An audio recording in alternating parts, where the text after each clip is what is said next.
everyone, welcome back to my channel. If you guys are new, my name is Minky and this is the Glam Guide.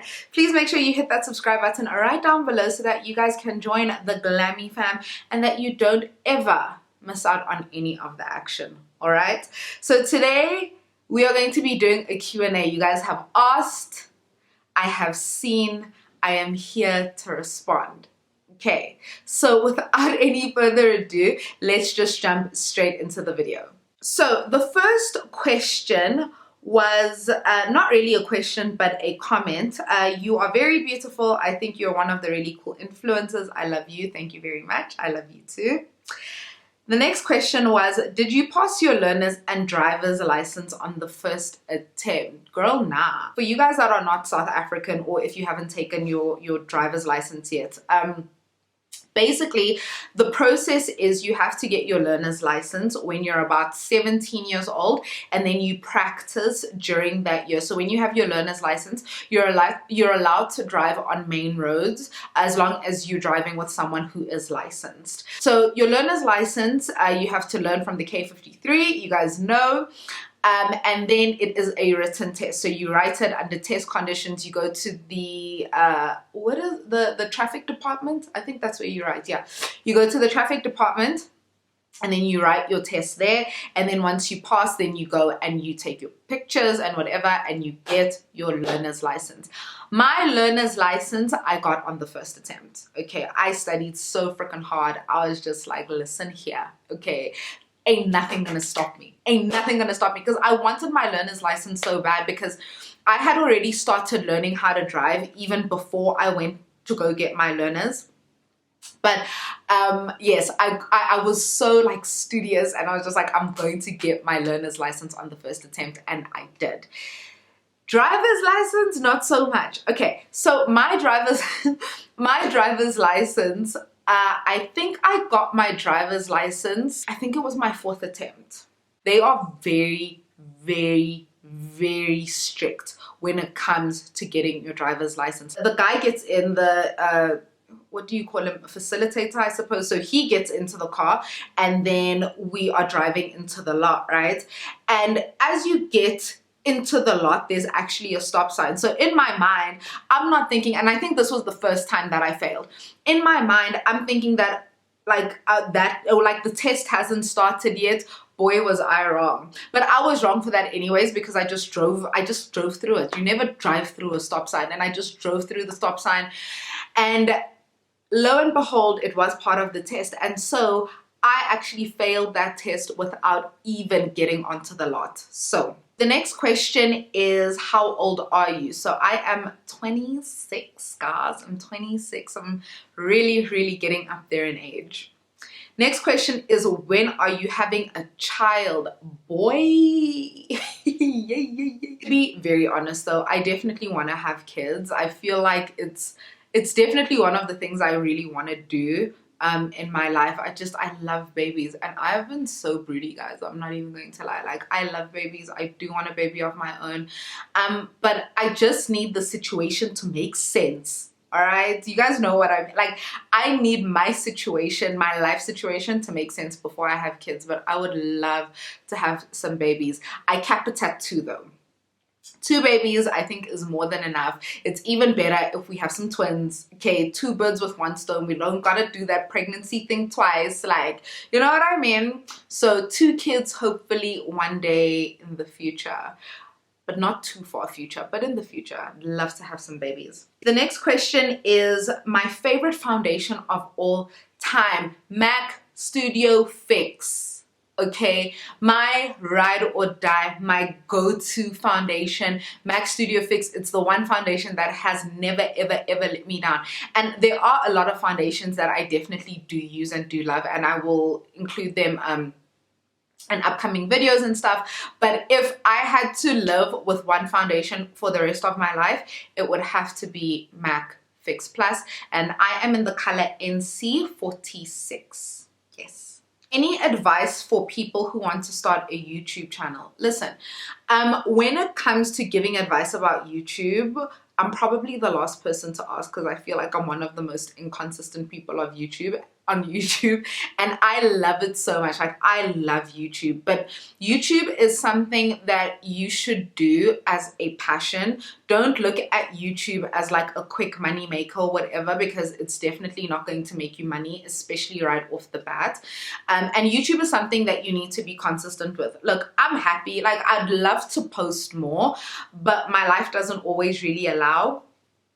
But if you do want to be successful on YouTube, you have to definitely be consistent, definitely be up on the trends and stuff like that, like whatever people are talking about, but also just be yourself. Like, it's so important that you are yourself and you're comfortable in your own skin, especially when you get on YouTube, because there's a lot of hate. Like, I'm lucky to not have experienced that much hate, but you do get some really out of pocket remarks and stuff like that. So you need to make sure your mental is right when you're about to put yourself out there on such a large platform, and especially on a platform where anything can happen. Like, you could literally go viral overnight and have like 1 million followers the next day. So definitely make sure that your mental is right. Definitely make sure that you're in a position to be consistent with it, and just love it. Just love it. Like, have fun with it. It's really not that deep. Like, we're just having a good time. So definitely just have fun with it, but definitely do start. If you feel like you have something to say, if you feel like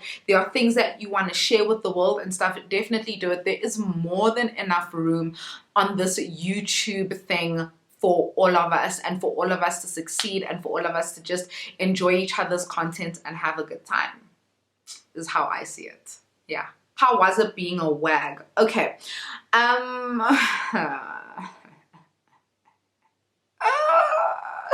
Being a wag in South Africa is definitely not like what you see on TV. Definitely not. How do I put it? I think the one thing that people always are the most curious about when it comes to all of that is like my interactions with the other girls.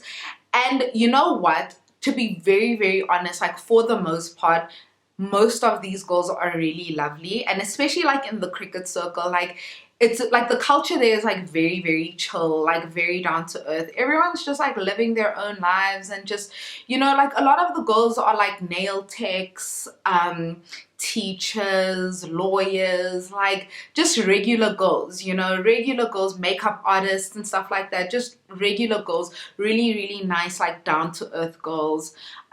There are some that you will come across, and I think this goes like across the board for all of the sports. There are some girls, from what I have been exposed to, that do sort of like take their men's success and like keep it here. They keep it on their noses, okay, and kind of like look down on people and whatever. Those are the people that I try to like stay away from. I think once you're in it long enough, it literally, like, it's just normal. Like, it's just a part of life. Like, that's just what your man does, and that's that. Like, there's nothing else. There's no other juice. Like, you get used to it. The novelty of it wears off. And sometimes it can be really, sometimes it can be actually really, really hard. For me, some of the hardest things were like reading some articles that were written, comments that people would make on Facebook. And Maggie always used to tell me, like, don't read the comments. That was the first thing that he told me right at the beginning of our relationship. He was like, bruh, don't read the comments. Don't read them. Like, just get out of that thing of reading comments, reading articles, Googling. Just get out of all of that, because it's just going to ruin you. There obviously are like quite a few perks, which is nice. Everyone loves a perk or two. If there's something more in detail or more specific that you guys want me to go on to, like, answer, then I definitely will. The next question for me is so crazy. Okay, so this question is, why do you think you haven't grown as an influencer? Okay, now, I don't know if this question was asked to shade me. I don't know if you were being a little shady boots or if it was asked in good faith, but I am going to answer it in good faith. So I think by growth, you mean like numbers, right? So like followers and whatever. And it's very simple. It's just because I haven't been consistent. But the thing is, more than anything else, I feel like I have grown internally, like as a person doing influencer work. I've learned so much. I've worked with so many amazing brands. And I think that I've had so many incredible opportunities that a lot of influencers probably would never get to have. And so I'm grateful for that, even though maybe the numbers don't reflect that. Followers are not a currency. You know what I mean? When it comes to being an influencer, I really don't like that word. When it comes to being a content creator, content creation is something that I've always been passionate about. It's something that I will continue on doing because I really do love it. So it's something that I will definitely continue doing, and all of that, working with brands and all of that. But it is not my be all and my end all. It is not my bread and butter. I will forever remain grateful to it because it's helped me start up businesses, do passion projects and all of that. It's funded all of that. It's funded a comfortable life. And you guys will definitely see, like, I've been working on a couple of projects and like some really cool stuff. And you know, as time unfolds, you guys will see all of that. There are some things that I can share and some that I can't, but the stuff that I can share is definitely going to be coming out over the next like 2 or 3 months. I'm not always on social media and stuff like that. So perhaps when it comes to the numbers, that's why I haven't. But as a person and as someone doing the work, I definitely think I have. I've learned a lot, as I said, had amazing opportunities, and I can only be grateful for that. The next question was, what is your full name, and what does your name mean?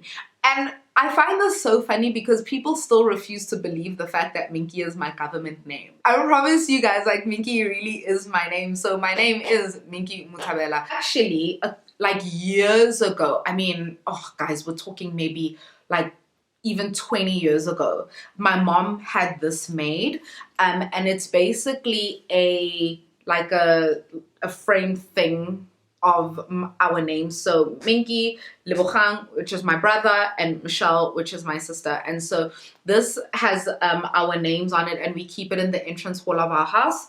So what it says, according to this, Minky, from the old German name, meaning determined guardian. And basically it says, an inspiration to the world, a logical person. She is the nicest woman you'll ever meet. Been telling y'all. It is worth getting to know her. Her comments are but true. She is a prudent investor. She works hard for everyone, which is very true. I feel like I am definitely one of the hardest working people that I know, not even trying to sound like arrogant or whatever, but I really do my best and put in everything with everything that I do. So yeah, she has the fragrance of a pretty flower, and she tries to look on the bright side, which is true. I definitely try to be a very optimistic person. So this was made literally so many years ago. So funny because my mom was actually commenting the other day, and she was like, as I've grown, she's seen a lot of these things for me and my brother and my sister sort of like come to fruition and manifest in our personalities. So it's kind of cool. So yeah, that is what my name means. The next question is, what business are you in? I once saw a reflector in your office, one of your vlogs. Yes. Okay. So the type of work that I am in, I have my finger in a bunch of little things. Okay. So one of my businesses is going to be relaunching, and that is going to be like a public launch because it has to do with digital. So you guys will see all of that when the time is ready, and I'm so excited because I've been working so hard on it. But yes, so that you will see. And then another business that I own is in logistics and in technology, and so that is why you saw that reflector, because sometimes we have to do like on-site visits and you have to have the protective equipment and stuff like that. So that is what I do.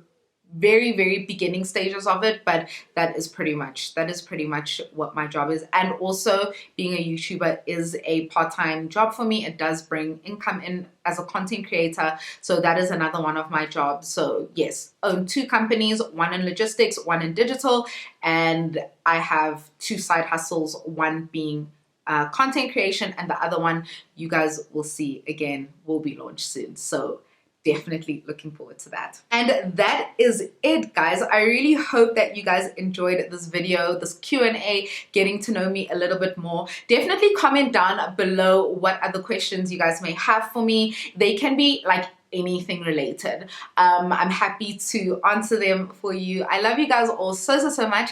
Thank you for watching, and I will see you guys all in the next video. Mwah. Bye, guys.